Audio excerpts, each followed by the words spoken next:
नीतीश जी से लगाव इनका जयप्रकाश जी के समय से था। ये जयप्रकाश जी के डॉक्टर थे।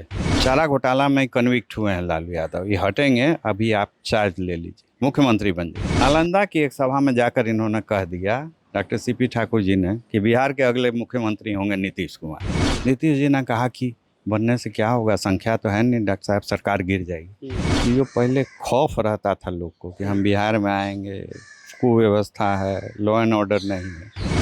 ये बहुत ही हर्ष की बात है कि आज़ादी के बाद पहली बार भारतीय जनता पार्टी का मुख्यमंत्री होगा बिहार में। हर एक बैठे हाथी की तरह हो गया था लालू जी के राज में। देखिए, बिहार में जदयू से बीजेपी में सत्ता हस्तांतरण की औपचारिकताएं बस बाकी रह गई हैं और इसी सिलसिले में हमारे साथ बात करने के लिए पद्मश्री से सम्मानित डॉक्टर सीपी ठाकुर जी के बड़े सुपुत्र और प्रखर समाज सेवी दीपक ठाकुर जी हैं।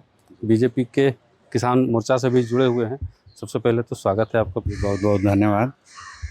सत्ता हस्तांतरण हो रही है आपकी पार्टी में। आपकी पार्टी का सत्ता पहली बार 40 सालों का लंबा इंतजार करना पड़ा, आपको कैसा लग रहा है?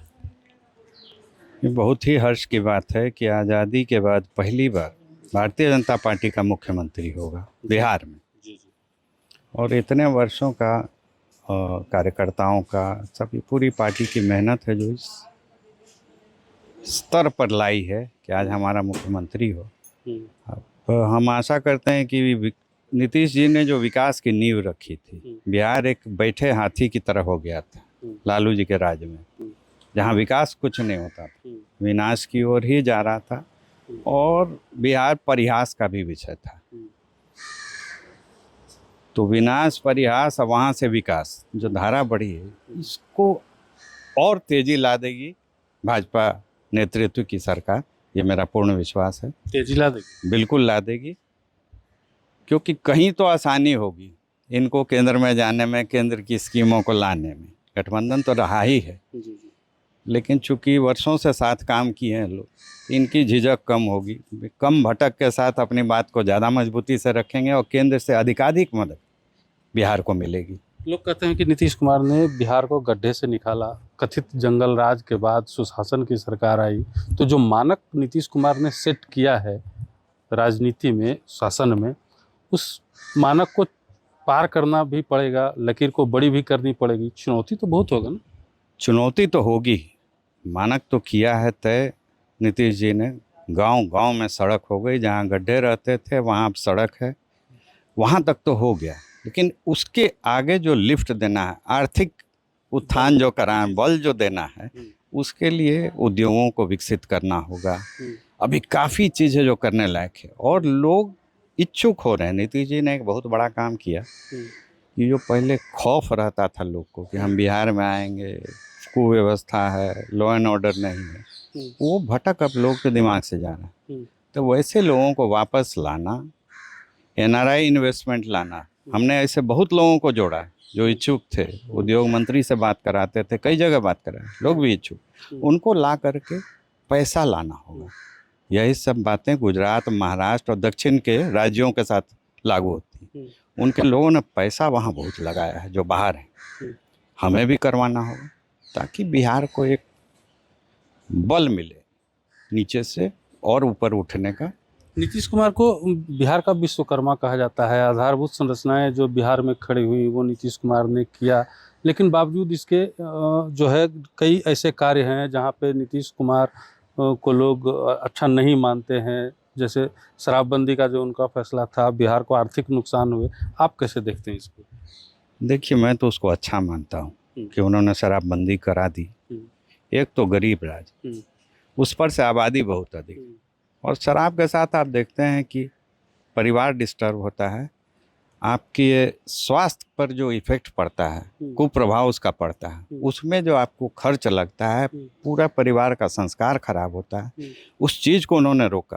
आपको बिक रहा है, चोरी छिपे, ये होगा, इस पर रोक लगेगी, पकड़े जाते हैं लोग। ये तो मानवीय कमजोरी है बहुत सालों से, तो लोग चाहेंगे, लेकिन इस पर रोक लगे, जितना इस पर अंकुश लग सके। गुजरात में बंद है, लेकिन गुजरात की प्रगति तो ऐसा नहीं है कि रुक गई उसके कारण। लोग कह रहे हैं बीजेपी की सरकार आएगी तो शराबबंदी खत्म हो जाएगा। मेरा मानना है कि नहीं होना चाहिए। आपको उदाहरण बता दूं, हमारे यहाँ कमलेश सिंह करके एक कंपाउंडर बहुत वर्षों से साथ रहे हैं। जी जी।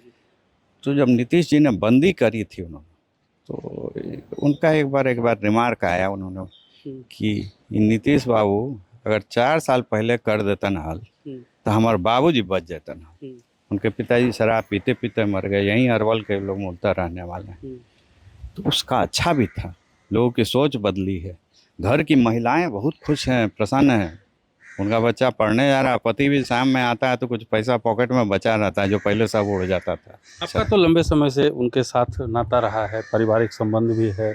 आपके पिताजी नीतीश कुमार जी को भी बड़ा भाई मतलब नीतीश कुमार जी आपके पिताजी को बड़ा भाई मानते हैं, लंबे समय से मिलते जुलते रहते होंगे। कुछ ऐसी यादें हैं जो मतलब अभी तक हैं, दिल को छू गई नीतीश कुमार के लिए? बहुतेरी यादें हैं। नीतीश जी से लगाव इनका जयप्रकाश जी के समय से था। ये जयप्रकाश जी के डॉक्टर थे, पर्सनल फिजिशियन थे, और वो उभरते युवा नेता थे। तो वहीं से इन लोगों का लगाव जुड़ाव था। तो पिताजी ने भाजपा में रहते हुए भी, लालू राज था, उनको सहयोग करके उनको पहले कन्विंस किया कि आप चलिए और आपको चारा घोटाला में कन्विक्ट हुए हैं लालू यादव, ये हटेंगे, अभी आप चार्ज ले लीजिए, मुख्यमंत्री बन जाइए। नीतीश जी ने कहा कि बनने से क्या होगा, संख्या तो है नहीं डॉक्टर साहब, सरकार गिर जाएगी। बोले कि आपको एक पूर्व मुख्यमंत्री का फिर तब ये जो तमगा लग जाएगा, उसके बाद लेकर के आपको चुनाव में हम लोग जाएंगे तो एक बड़ा चेहरा हमको हो जाएगा और चुनाव जीत लेंगे। मतलब इन्हीं का आइडिया था। 13 या कुछ दिनों की वो सरकार थी, फिर गिर गई जी। और उसके कुछ दिन के बाद जब चुनाव अभियान अभी शुरू हो रहा था, वो अगले चुनाव, नालंदा की एक सभा में जाकर इन्होंने कह दिया, डॉक्टर सीपी ठाकुर जी ने, कि बिहार के अगले मुख्यमंत्री होंगे नीतीश कुमार। अब इनकी पार्टी में हंगामा हो गया। आज आपको बता दूं, तो लोगों ने केंद्र में बुलाया, कहा कि आप भी हो सकते थे, सुशील मोदी जी भी हो सकते थे, सब हो सकते थे, आपने क्यों नीतीश जी का नाम है? बोला अभी चेहरा वही, और लालू यादव को काउंटर करने के लिए हमको एक चेहरा वैसा चाहिए बिहार राज्य में। इनकी अच्छी साफ छवि है। नीतीश जी मुख्यमंत्री हुए, उसके पहले केंद्र में दोनों व्यक्ति साथ मंत्री भी थे अटल जी की सरकार में। तो सौहार्द, वो रेल मंत्री, हाँ, तो बड़ा सौहार्द रहा, बहुत वर्षों तक रहा।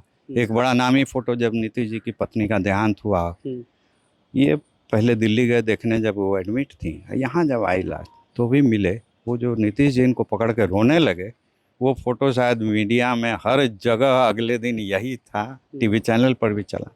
तो लगाव रहा, बहुत वर्षों का रहा, सौहार्द बना रहे, बिहार के हित में अच्छा होगा। अभी जब नीतीश कुमार कुर्सी से उतर रहे हैं, तब पिताजी का आशीर्वाद मिला है उनको? नीतीश जी का मार्गदर्शन बिहार को मिलते रहे, हाँ, ये भी आवश्यक है। इन्होंने ऐसे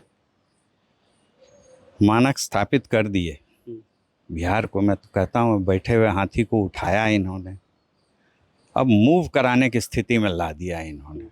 तो वैसे में सबको मिलजुल कर, उसमें पिताजी भी साथ देंगे। स्वास्थ्य के क्षेत्र में पिताजी हमारे चुनाव हार गए थे, तो नीतीश जी ने आते इनको 2004 का हार गए थे, इस बात का तो आदमी भूलेगा नहीं ना। नीतीश जी ने आते इनको कालाजार उन्मूलन समिति का एक अध्यक्ष बना करके मंत्री का दर्जा दे दिया, ताकि डॉक्टर साहब खुल के काम कर सकें फिर से। और तुरंत बाद इन्होंने कालाजार उन्मूलन की ओर अपना काम शुरू किया और स्वास्थ्य सेवाओं में भी योगदान अपना देना। जिस तरह मोदी जी करते हैं वैसे ही नीतीश जी भी करते थे, कि स्पेशलिस्ट लोग को, किसी भी खास क्षेत्र के जो विशेषज्ञ हैं उनको लाना, उनसे उस क्षेत्र में कैसे चीज़ें में क्वालिटी आए, इस पर उनका जोर रहता था। तो इन्होंने दिया, उसके तहत बिल गेट्स भी यहाँ पर आए कालाजार उन्मूलन के लिए, संपूर्ण उन्मूलन के लिए। तो ये बना रहे, इन लोगों की जोड़ी बनी रहे, बिहार के विकास में और से और।